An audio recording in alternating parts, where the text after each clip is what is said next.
Good morning, everyone. Thank you for being together to practice today and the weekend. Many of us have been here all weekend.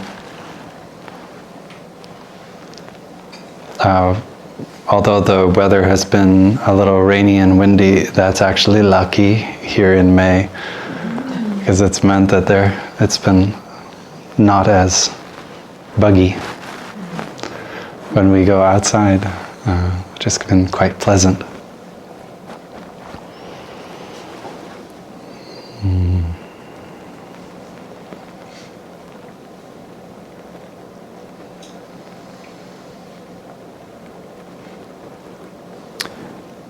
Yesterday morning we had the opportunity during the Mindful Living Weekend program to watch a video Dharma talk that Tai, our teacher in the Plum Village tradition, that he offered at the beginning of a retreat 11 years ago, almost exactly 11 years ago. And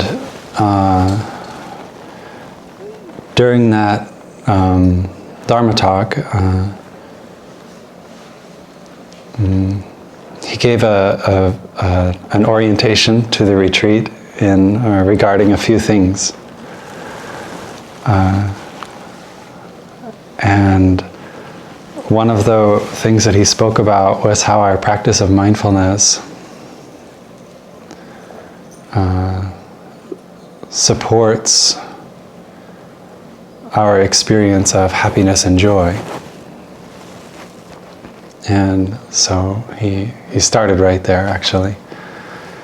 And he said, our practice of mindfulness allows us to be able to recognize many of the conditions that we have for joy and happiness in our daily life. He drew it like this on the board. So I know a number of us didn't see this.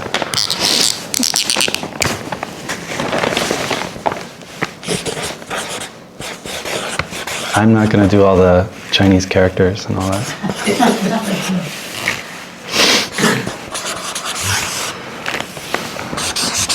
So he did kind of like this, M for mindfulness. And he said,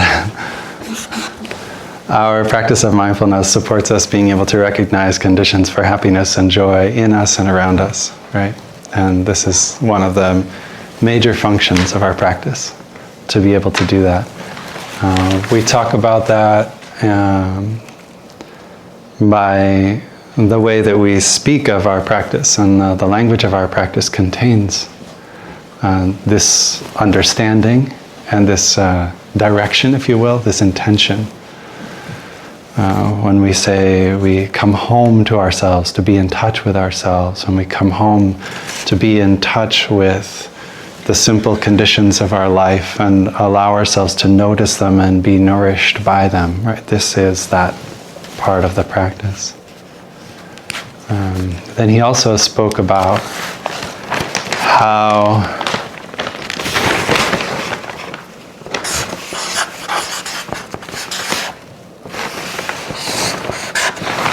mindfulness supports us to be able to be present with our pain and to be able to be in touch with suffering.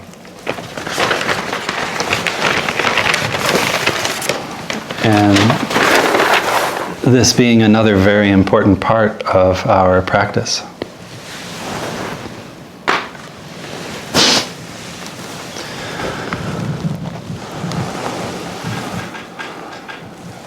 How we get in touch with our suffering, how we understand our suffering, and how we're able to be present with it.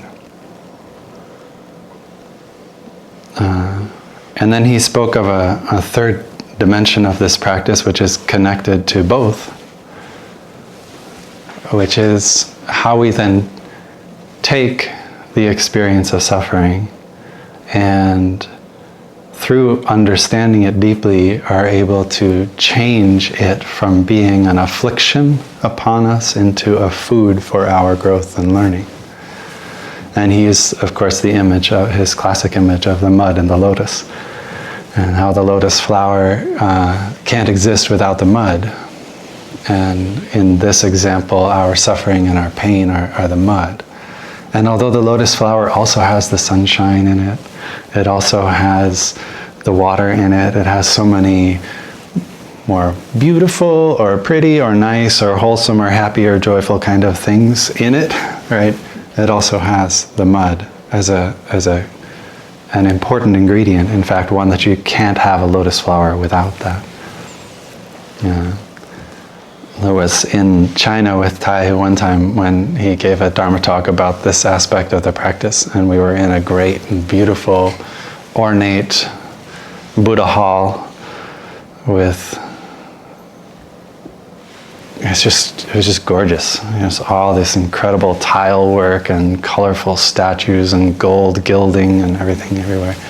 And he wanted to make a point, though, just to say, just to remember that lotuses don't grow on marble. They grow in the mud.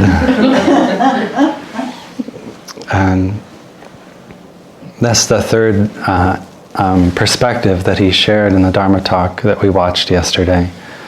How we make use of. And this opened the door for a sharing that he continued on how the happiness and the pain are really not separate from each other. How they are a part of each other, how they create, they manifest each other. And this points to a very interesting edge of learning for most of us. And that is that none of us like to suffer. It's not pleasant. It hurts. It's painful to suffer. And yet, there are aspects of our life where there is pain and there is hardship. But because it's unpleasant, because we don't like it, the reaction that most of us have and have had for thousands of years through our ancestors is to get away from it. Either to push it away, to run away from it, or to try to get rid of it in whatever way or cover it up in whatever way we can. And to, in us, an ideal forms of how lovely, wouldn't it be so lovely to have a life without pain? Wouldn't it be so lovely to have a life without suffering, without hardship? And we have a picture. And Tai talked about it as a picture that many of us have of like the kingdom of heaven or of the pure land of the Buddha, a place where everything is just worked out perfectly and it's all happy, happy, joy, joy, right? And like that. And he said, this place is impossible, it can't exist.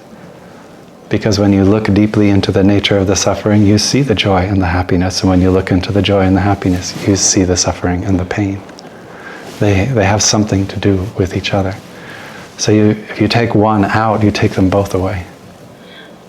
And that's not a world that Tai would want to live in. He doesn't want that. He would want to live in a world where people have the capacity to understand and to act from their understanding with kindness and compassion. And that is a kind of a pure land. And it doesn't mean the absence of suffering. But this is so important. It sounds like this stuff out here in the realm of ideas or anything, but it's so important to us because every day we are reacting adversely to situations of pain and suffering. And every day, every one of us wants to get away from that. And it's a deep habit in us. And the practice invites us to hold that relationship to suffering differently. Yeah. I even find myself using, after 30 plus years of being in this language, of this tradition and this practice, still falling into the trap of saying, I want to transform my suffering into something pleasant and happy. And underneath that is because I want it to go away. And that's all right. I mean, I recognize I have that desire to not suffer, and I think that's very natural.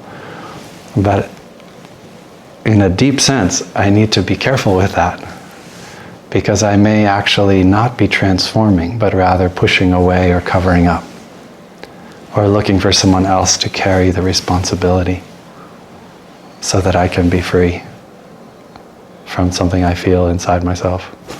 It's a very difficult scenario. Would you please take it for me? All right.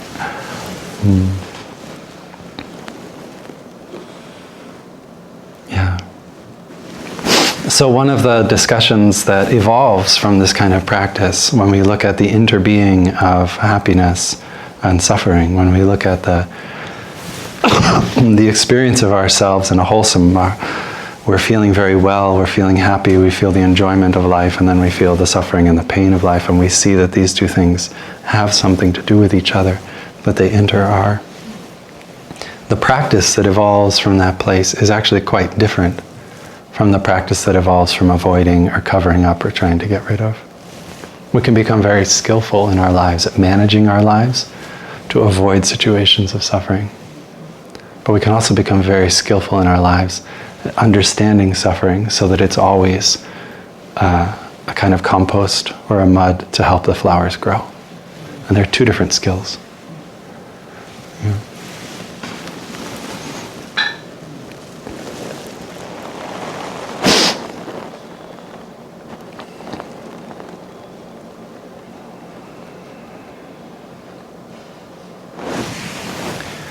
I've been working a lot in recent time with the teaching that is sometimes called, actually we just heard in the mindfulness trainings the expression in the opening paragraph, the expression of the 5 mindfulness trainings are based on the insight of interbeing or right view.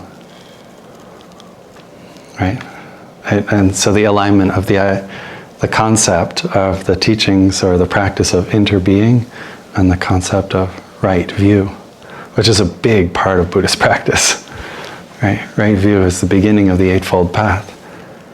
And to say interbeing and right view are the same thing. Right? That's this way of seeing there's these two areas of the practice, and then there's this area of the practice where we can hold both, when we can see the interbeing nature between the two. And there's another teaching which connects with right view in Buddhist practice, and it's called the teaching on the middle way. And in the middle way teaching, this expression comes up.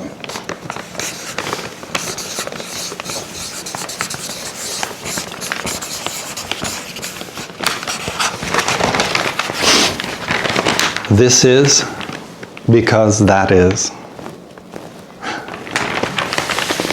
And then it continues.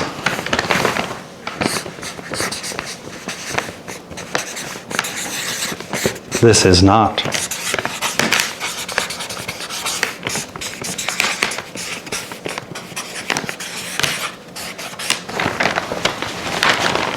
Because that is not.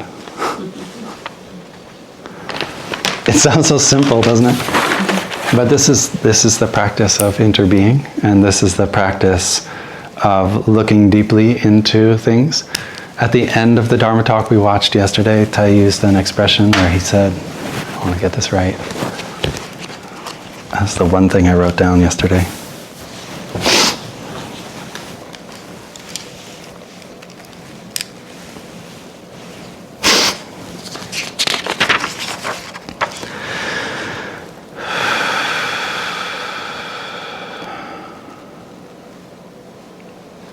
Whether we succeed or not in contemplating life deeply, looking deeply, touching no birth, no death, depends on whether we have the eyes of signlessness or not.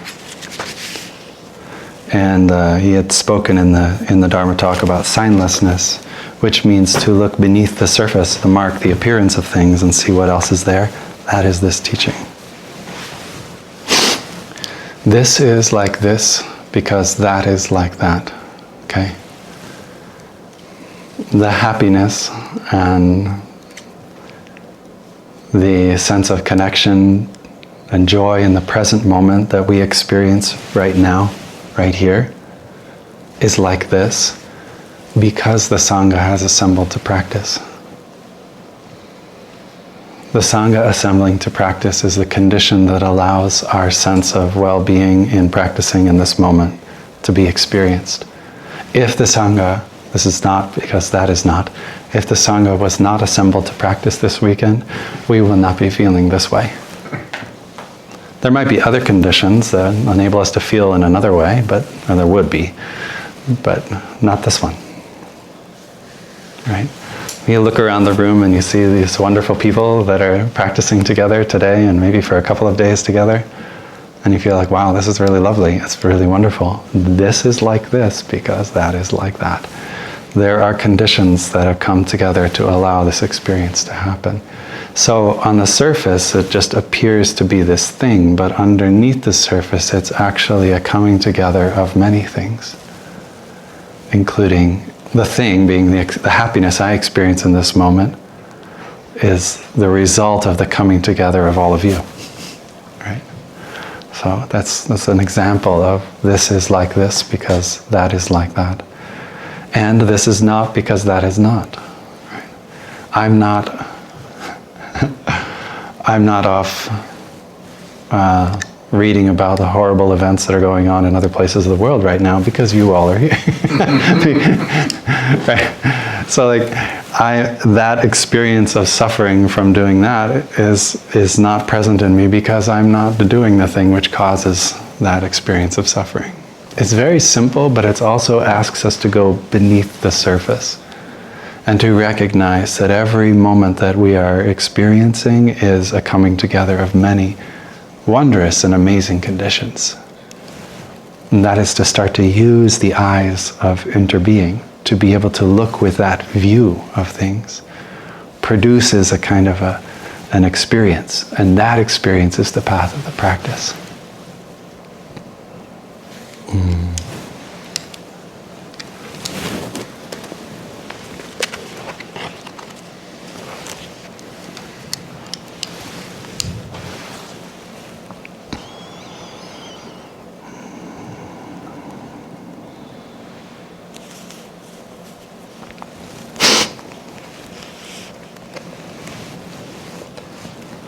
Our view, we speak of right view,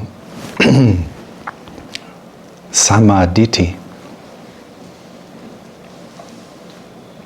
Our view is like a window.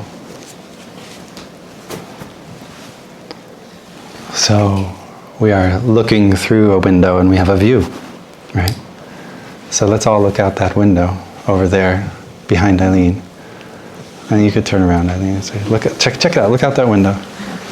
Right? So we look out that window and there's an edge to the window, right? There's a shape to it and there's walls around it. So you can only see out that window what's presented there. But what I'm seeing out this window, it's a window, it's the same window that you're looking out back there, but we don't see the same thing. Right? But view is like that, right? It depends on who's looking and from where, right? View. So maybe we have a whole wall of windows, right? Everywhere, and there's basically no solid surface, and we can see out that space, and we have a wide perspective of things. Maybe we have a very narrow perspective of things. Yeah, you see, our view is like that, and our view is the basis. This is an understanding. This presents this is my understanding of the world. That's it. That's what I see. And so all of my thinking, all of my speaking, all of my doing is according to that particular view that I see. It's very difficult for me to think, speak, and act based on an understanding that I don't have. Right? We all know how that sounds when someone tries to do that. It's very difficult. So I have a particular understanding of myself, of you, of the world, right? And that's the track, that's the direction that I'm moving with all of my activity in life. So when we say view, and then we say right view, what does that mean? Right? So I could look at the world and come up with all sorts of ideas about who I am and who's out there in the world and how it all works. Is it right? Is my view right just because I came up with it? Well, it's certainly right according to the angle from which I'm looking. But is it right? It's an interesting question to ask.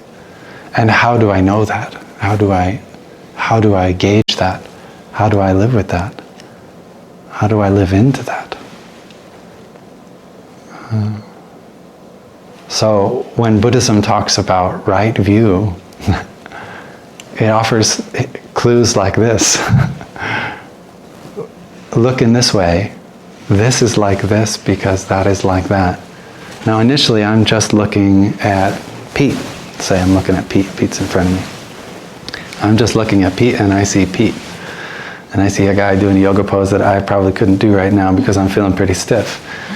And I see a guy with the same haircut as me, but a different facial growth, right? And I might recognize things like this. But when I look into Pete more deeply and I say, this is like this because that is like that, and I ask the question, what is that? How has Pete come to be? Very quickly, Pete doesn't look like Pete anymore. So my initial narrow view of a guy who looks relatively similar to me starts to grow. My window is getting bigger. This is like this because that is like that. This is not, and because that is not. I look and I say, what are those things that have come together to bring about Pete manifested there? And I could do a very general meditation, or if I know him well, I might do a very specific meditation about those conditions. But suddenly this person who's sitting before me may look a lot like me in this moment. Outwardly, the appearance, I go beneath the appearance, I go beneath the mark, the sign, I go to the signless aspect of him, and I see mothers and fathers and friends and life experiences that are vast and amazing and wonderful. And so now Pete is not just Pete anymore. Pete is this coming together of so many amazing and wonderful conditions, things, manifestation. And after I look at Pete that way, it's still like I see him, so my window still appears to be small, but actually through that lens, like there's a wide understanding behind that. And with that kind of understanding, I'm going to treat him differently than I would if I didn't have that experience, if I hadn't done that kind of looking.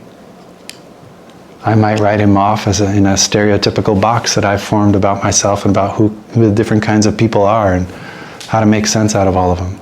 But when I look deeply into Pete, he becomes a miracle. He becomes something I know that I can't possibly fully understand.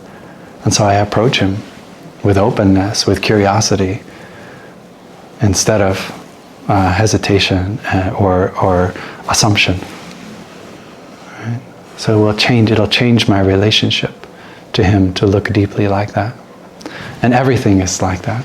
It's not just Pete. Please look at Pete and meditate on Pete. But everyone and everything is like that. And this is the clue that we get from the Buddhist practice about how to shape our way of understanding things so that it might be right view. Now, it's very interesting if you just take the word right, and in English, right, what it means, and sama, the root in Pali or Sanskrit, and what it means are slightly different. So right immediately gives rise to the idea that there's a wrong. Correct? Isn't that? If we say something is right, then we also are very aware of wrong. This is because that is. I can't have that one side of things. I hold up my glasses and there's a right side and there's a left side. And they make each other. I can't have one without the other. If I take away the right side here, well, now I have a new right side and a left side, right? If I really want to take away the right, I also have to take away the left. Think about that politically. It's a good meditation. It's true. We have to look deeply like that. You can't, if you really want to practice this stuff, you can't discriminate like that. You have to understand that the one makes the other. So the right and the wrong are inside each other, just like the happiness and the pain have something to do with each other. Yeah. And so when I'm thinking right, wrong, in terms of right view or wrong view, well, it opens up. That word can also be translated as skillful. And the reason why I say that is because from my particular perspective, that's how I see things. And it might be very skillful for me to act on that, or it might be less skillful for me to act on my understanding. It might also be translated as, so skillful or unskillful, right? Skillful view or unskillful view could also be translated as appropriate. Is it appropriate? Appropriate according to what? Well, what's the intention? Okay, and this is where it becomes very clear in Buddhism. This whole thing about right view is based on the path of well-being. It's based on the idea that we are on a path of building well-being and transforming suffering. That's the whole idea. We're growing this experience of well-being and we're transforming suffering. We're alleviating pain and suffering and growing our experience of well-being. So appropriate according to that. Right? So if my intention is to make this other person suffer so that they understand how much I suffer, then it might be appropriate for me to yell at them, to hit them, to condemn them, right? But if my intention is to go down the path of well-being and the transformation of suffering, that would be an inappropriate action, an unskillful action, an unwholesome action. So all these are all words you can use to replace right in terms of view. Appropriate, skillful, wholesome, which balances with inappropriate or unskillful or unwholesome, right? But according to what? According to my intention to live beautifully, to live deeply. So does my understanding of myself and of you and of the world support that? Support me to be able to live beautifully, to be able to live peacefully, to be able to bring about well-being and the transformation of suffering? Or are my actions following this understanding that I have, my view, bringing me down a road of suffering and pain, of disparity, of blaming and anger, right? Those things are not going to support my efforts to build peace and understanding and compassion. They will have something to do with it. They always play a role. But I will need to hold them carefully in the context of my larger desire to move down a wholesome path. So in the context of the path of well-being, what is right? What is right understanding? What is right view? And these are the kinds of teachings, using the eyes of interbeing, using the eyes of impermanence to see how nothing ever stays the same, and using cues like this is because that is, and this is not because that is not.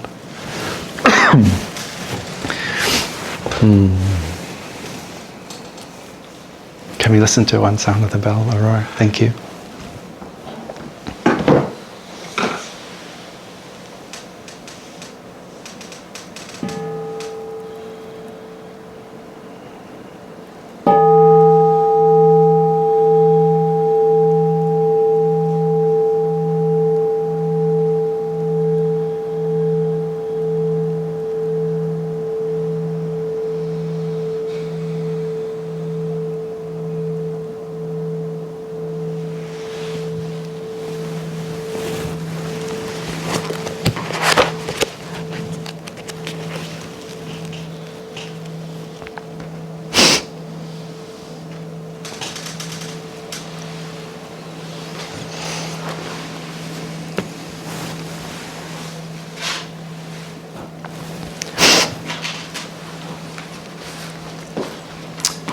The expression, this is because that is, and this is not because that is not, sounds a little bit like the more scientific expression of cause and effect, doesn't it? Which in a classic Eastern spiritual language, you would talk about in terms of karma. Karma.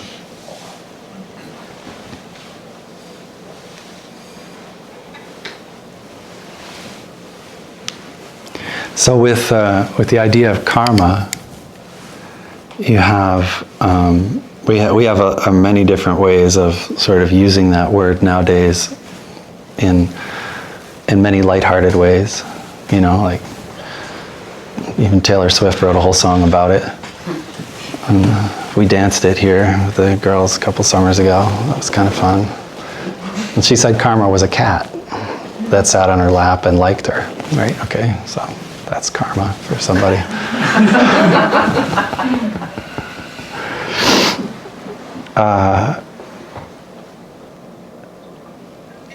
We talk about having good karma. We talk about having bad karma. We talk about purifying karma.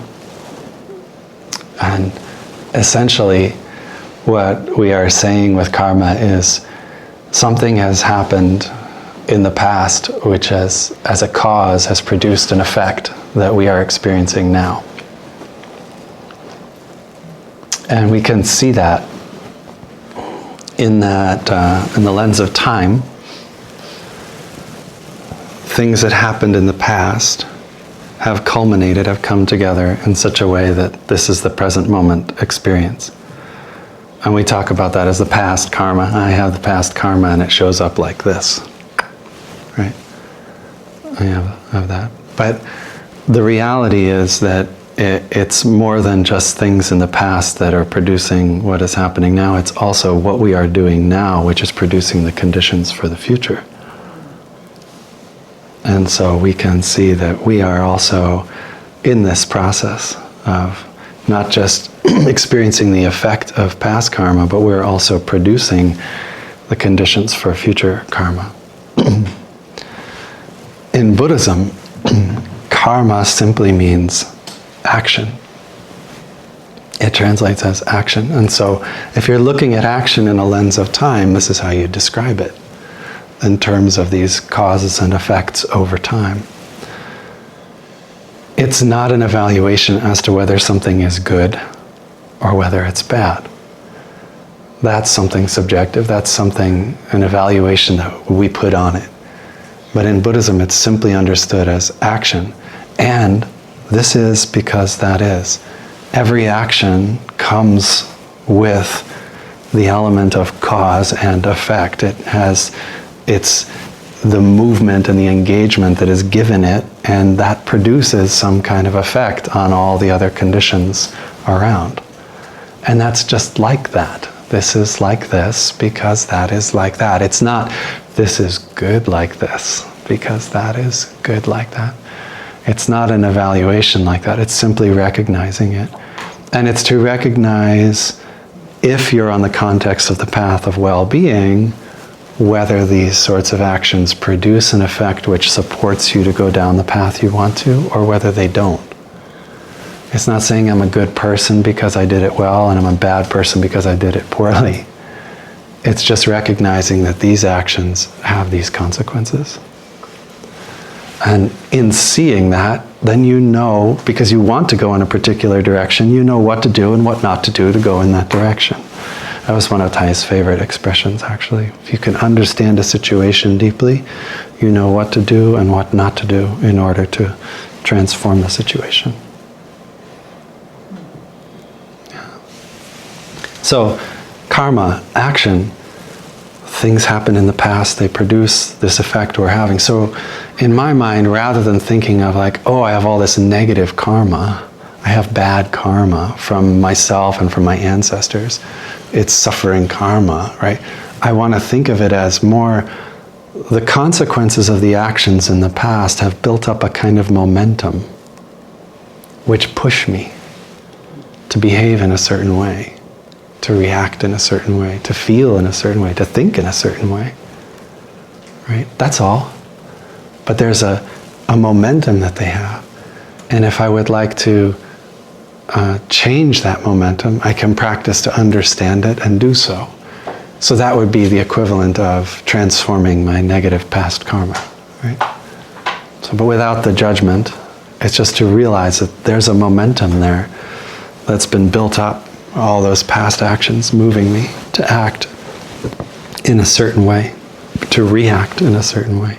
And I'd like to know if I can see that that's going according to my hopes and dreams, then that's wonderful. If it's not, I'd like to shift it, right? And the way that I shift it is by action. The way that I think, the way that I speak, the way that I move in the world begins to shift and create new effects, new consequences, which accumulate over time, right? So this is a way of seeing karma, and in the lens of time and the accumulation of momentum of certain kinds of actions. In the practice, we talk about strengthening your practice. Right? What is that? Right? This is to accumulate a momentum. Right? To practice diligently so that there's an accumulation of momentum that's going to help support and carry you to continue, to make it easier. Tai suggested that this practice of signing a contract of walking meditation with your stairs. Yeah, but he said do it because you're going to walk up and down your stairs several times a day, which means that over the course of a month or so you're going to have opportunity to build a new habit. Because every time you go up or down with this contract, you practice walking in each step mindfully. You would say, feel peace in every step as you go up, peace in every step as you go down. And if you get halfway and you realize you've lost your concentration on being peaceful, and now you're suddenly rushing, stop, go back, and do it again. I've tried this practice, and you never go back more than once, because you do want to get where you're going, so you stay committed, right? But you build a new habit of doing this with the stairs, okay? Your stairs. And so you might put a little sign on your stairs at eye level, on one of the risers about eye level as you approach your stairs, that says something like peace in every step, or remember to walk peacefully, silly. You know, whatever you need as a reminder or slow down, right? And then also coming from the top of the stairs, somewhere on the wall or the banister, another visual reminder to help you get going, right? But what happens after a week or two of doing this practice, of every time you approach the stairs, slowing down, coming back to your breathing, coming back to your steps? It gets easier and easier because you get more and more used to the practice there. But what else happens? When you're over at your friend's house, and you walk up to their stairs, what does your brain do? Your brain says, slow down. And it sends the signal, and suddenly you feel your in-breath. You didn't even try, but the habit energy has been built whenever stairs are in front of you to come back to yourself. The trigger has been turned into this habit energy, which now begins to carry you, an accumulation of momentum. Right? And so now, anytime you see stairs around you, you start to have that experience of coming back to yourself. It gets easier and easier.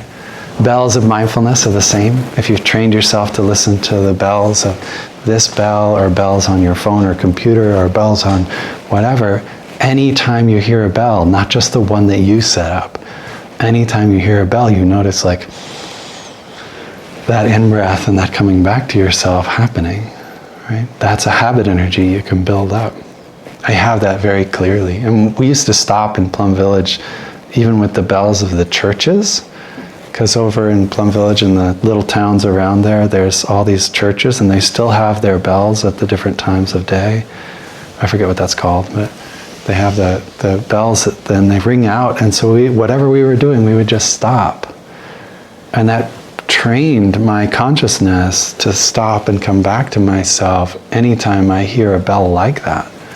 And I don't have to be in Plum Village. I can hear it. Sometimes I hear the noon fire department wailing, that goes on around here sometimes, right? And it just immediately triggers that sense of me. I'm listening to something from far off, which is like a bell, which is a sound. And it reminds me to practice. That's an accumulation. Right? So this is a function of our practice to help build this kind of habit energy in us.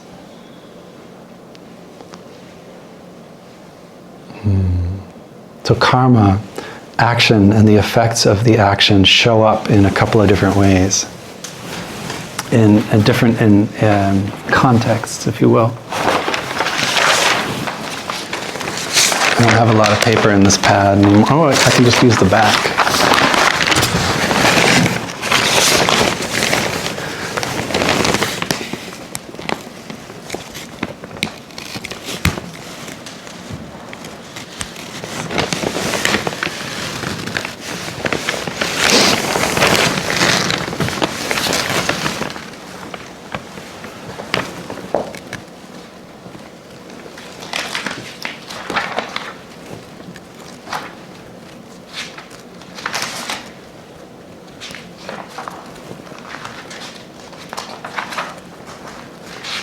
So a lot of the manifestation of karma happens on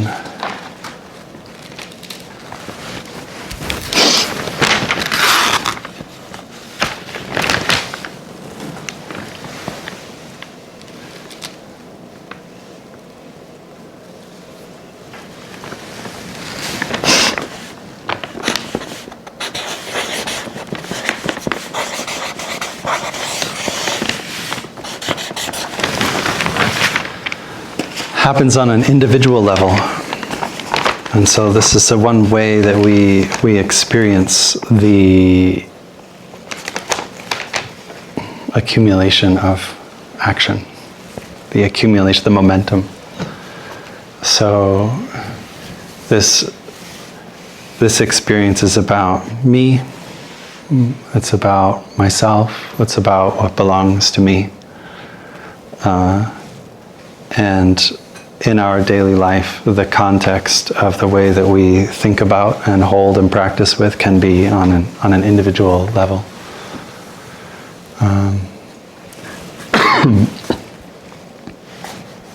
I have the residue of a cold in me right now, and you may not, right? So this is the accumulation of something on an individual level for me, an individual experience.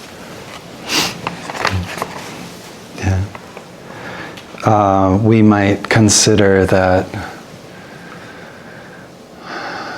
we have a lot of frustration and even anger over things we see happening in the world around us at this time. And we're practicing in our own hearts and minds to take care of the feelings that are arising in us in relationship to the situations that we're reading about, we're seeing about, we're connecting with in the world. Right? So I have seeds of suffering in my heart that I'm trying to learn to take care of. This is showing up on an individual level. There's that dimension.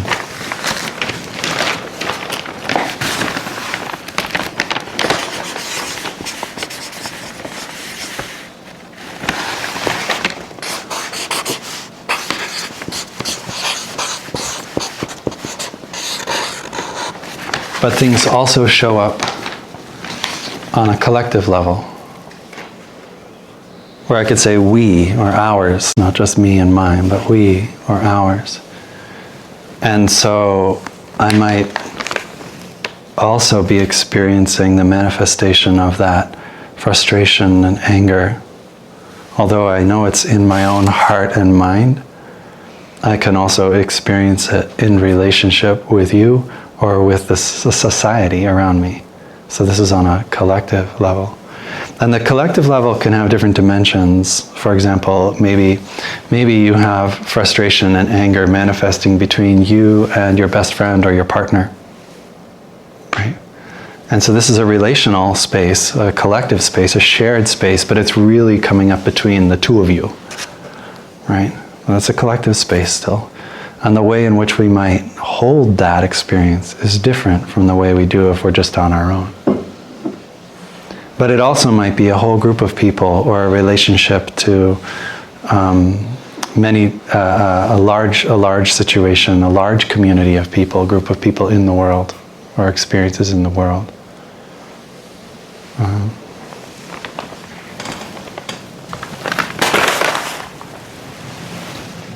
And the way in which we hold that is different.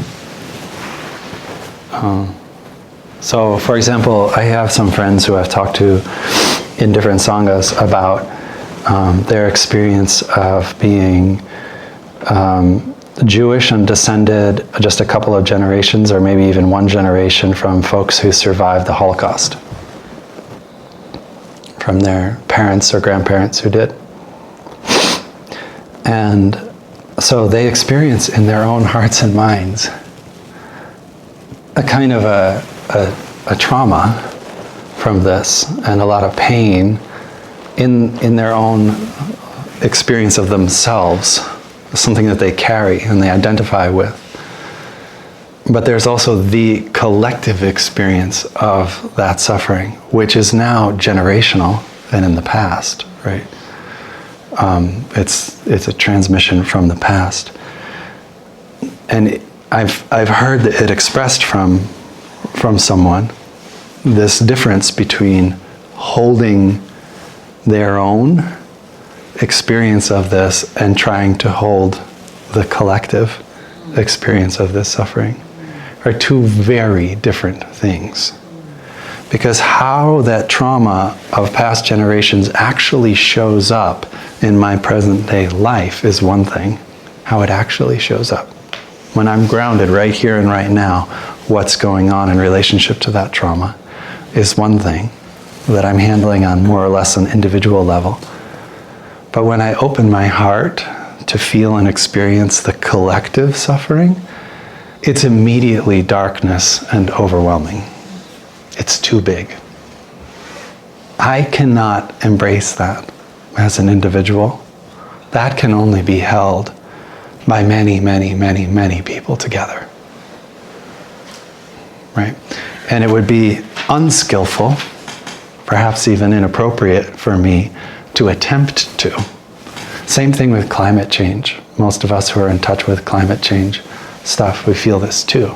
This split, like this incredible fear, this incredible pain, this incredible grief around it's a vast collective experience. It's all the beings on the whole planet. And if I try to hold that as an individual, right, I can hold awareness of it as an individual, but if I try to hold that amount of suffering, darkness, despair, immediately, no way. We cannot do it. We can't do it. Not as me, not as mine. So I need to treat the manifestation of that trauma, that experience, how is it actually showing up for me in my daily life, and meet it in that way, fully engaging. And I need to treat it in terms of a collective with the collective and hold it. If you think about the kinds of experience that Thai tried to introduce in Vietnam when he went back, he held mass ceremonies with thousands and thousands and thousands of people to pray together, to hold the immensity of the suffering, right? If you try to do that in your own living room, on your own cushion, all by yourself, you won't be able to. But with a large community, you might be able to hold that. How do real, true reconciliatory processes happen among groups and nations and people? They happen among thousands and thousands of us working and striving to hold a situation together. So our skillful approach, our appropriate, our wholesome approach to sufferings needs to include that kind of awareness. And I work wholeheartedly on this level of me as an individual, but I also work wholeheartedly to develop the skills and the capacities to work with other people to hold things collectively. Whether it's in my relationship with my spouse, who I take time with regularly to try to always improve our understanding of each other and our capacity to work together, right? Or whether it's with a sangha whom strives regularly to gather to understand their situation, or whether it's a larger group of people out in the world working with other issues. So ours. And then this is just a framework of understanding based on interbeing, and this is because that is. This is not because that is not, to help us find stable ground as we meet the challenges. So the last level of karma's manifestation is a little tricky, but it's transcendent. So karma shows up on an individual level. It has that dimension. It also shows up on the collective level. It has that dimension. And we can't really separate the two, right? We see that the suffering of the world around us is also our suffering. We see that the happiness of the world around us is also our happiness. And we see that our suffering is a part of the world's suffering. And our happiness is a part of the world's happiness. We can't separate them, but they show up in two different dimensions of experience. The transcendent karma is the action that goes beyond seeing me, mine, which creates a you, yours, or we, ours, and someone else's group. It goes beyond that experience. And this is the true practice or realization of interbeing in the way that we hold something.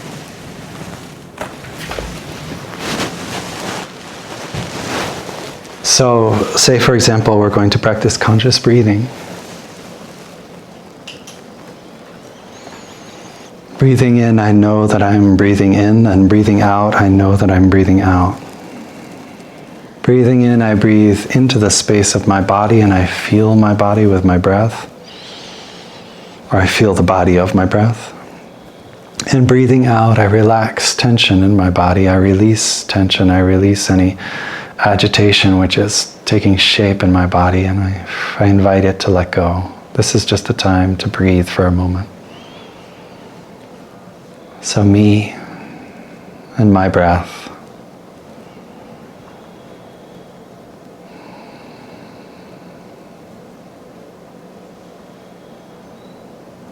And then I bring in the ideas of the collective in my breath. So I'm going to open a little wider, and I realize that my in-breath in this moment is made of the out-breath of the other people in the room who I've been in the room with for quite some time.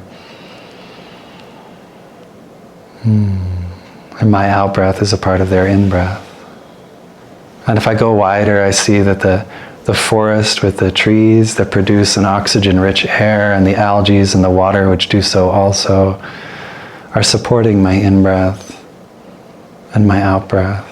But if I continue to breathe, and this is an action, a karma, if I continue to breathe and I let that idea of shared breath really take shape in me, breathing in, I'm breathing in the in-breath of the forest. Breathing out an out-breath for the in-breath of the forest. Breathing in with the trees. Breathing out with the trees.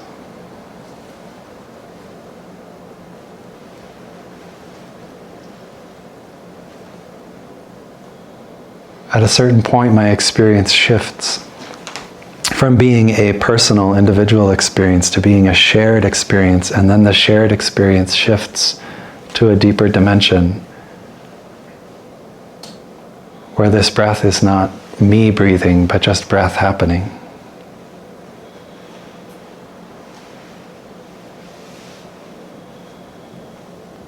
And the forest and I are one and the same.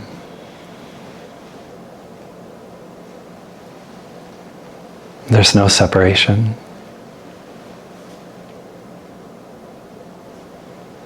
That is a kind of transcendent action. The transcendent dimension of action.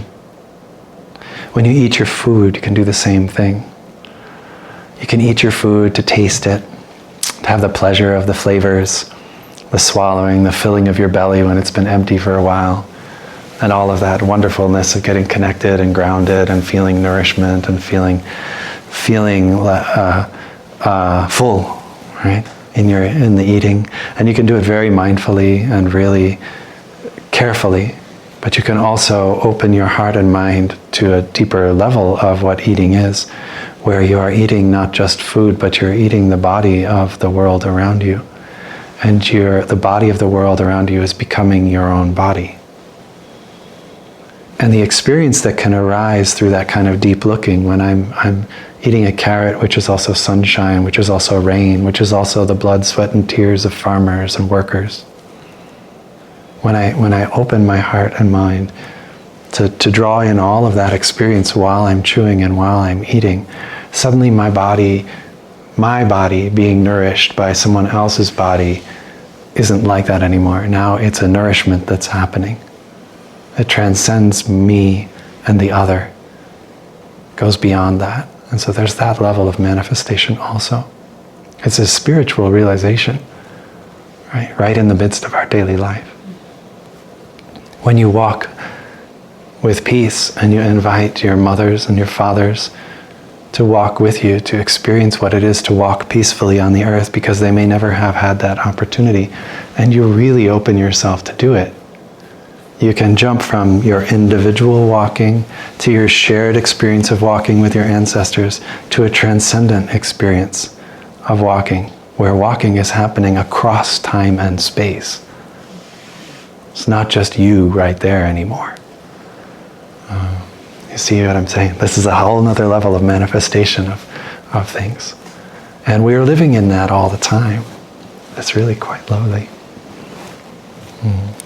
So, I was talking before about situations of suffering manifesting on an individual level and taking care of that. Situations of suffering that manifest on a collective level and taking care of that. Situations of suffering that we might even be able to hold with a transcendent kind of practice. I'm going back to the beginning of my talk here. But I want to also paint that picture. Remember how Tai started his Dharma talk? And he started with joy and with happiness.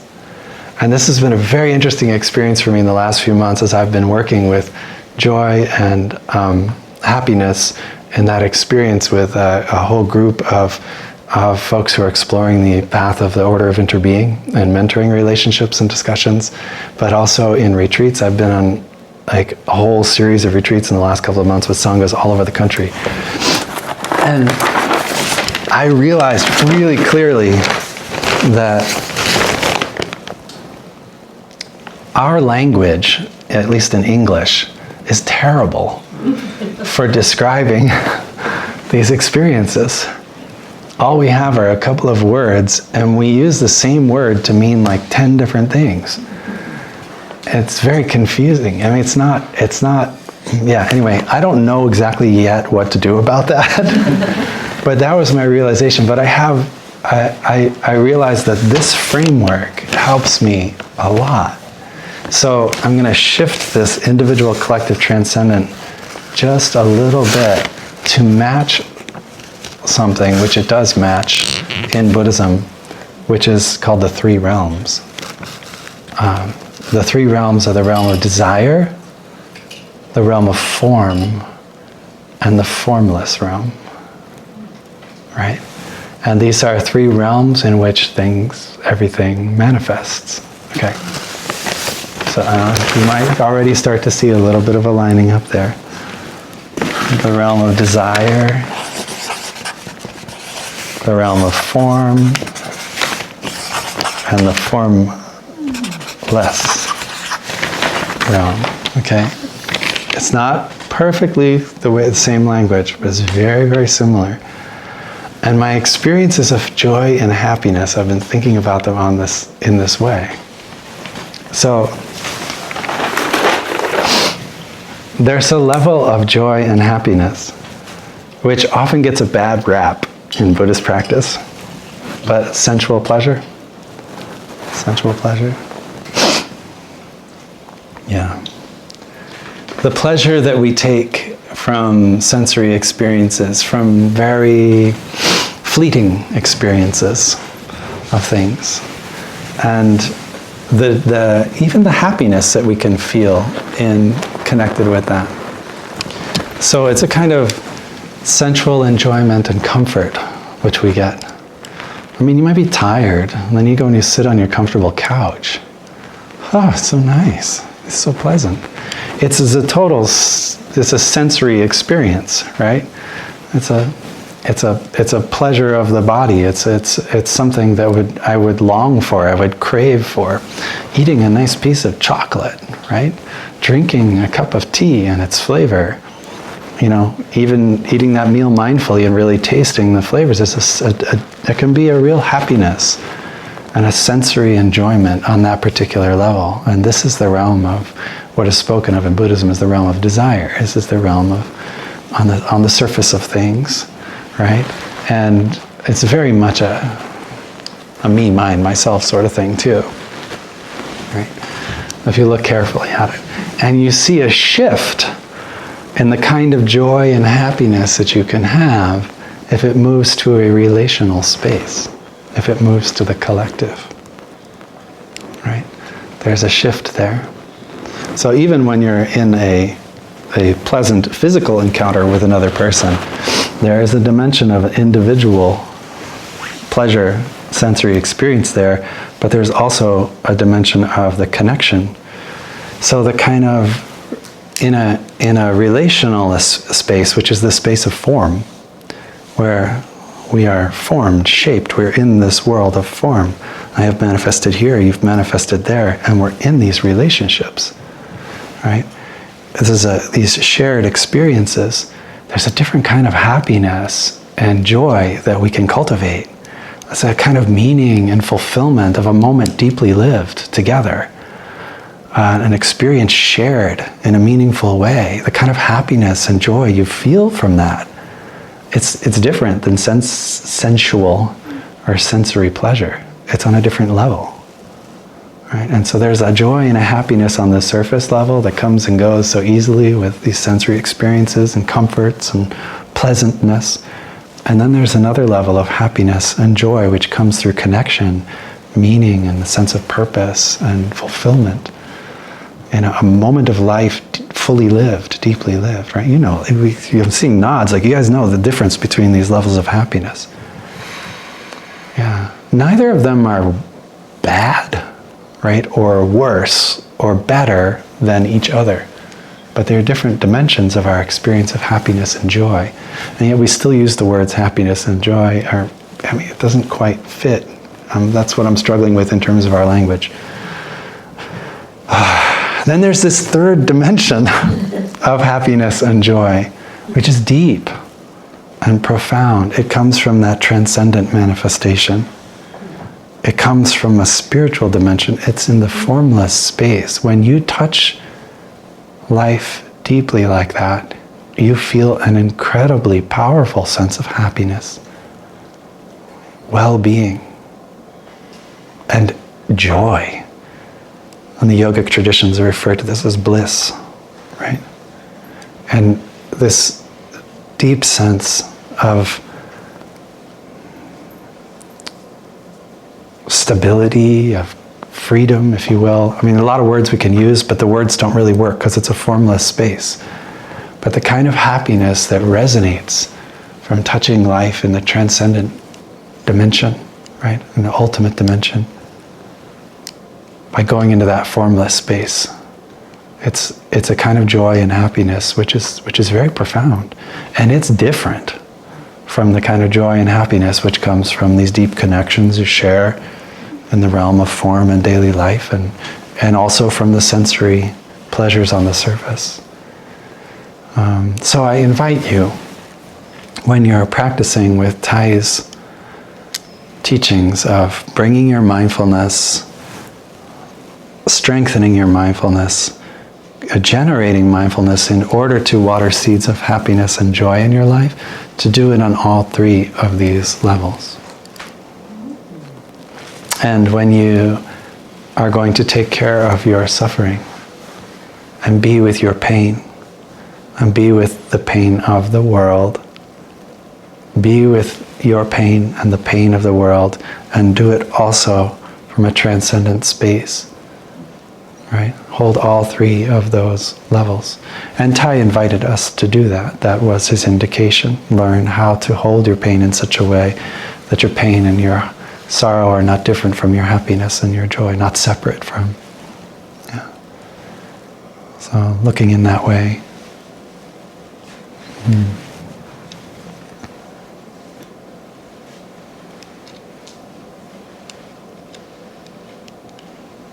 Thank you, friends. That's all I have to say today.